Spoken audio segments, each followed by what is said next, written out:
Welcome back. So we got the air rifle the other day. Now we got another package. It was in the porch after work. This is a compressor. This is the Benjamin Traveler compressor. Plugs into 12 volt or 120.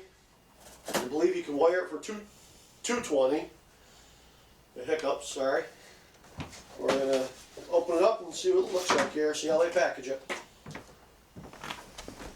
Got an instruction manual, a couple filters, bottle, just to put oil in it, I believe.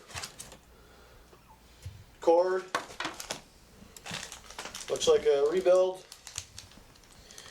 O-rings and everything to rebuild it.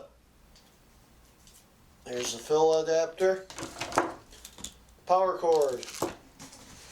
They package it pretty nicely here.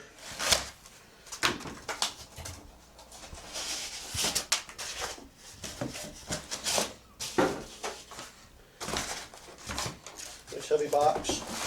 Get that out of the way. So this is the compressor. Pretty straightforward. It's got a gauge on here where you can set it to your fill pressure you want it. It says it weighs about 20 pounds. It's about right, 15-20 pounds or so. We're going to do a full review video on this right now. We'll let it get up to room temperature because it's pretty cold. So I've been outside since I went to work today. So thanks for watching. Watch for the review video. We'll get a full review, filling up a gun. This is made for filling guns directly and not filling a tank. So it should fill my new gun in about 8 minutes from empty. And with a refill, it should take about 4 minutes. Thanks for watching.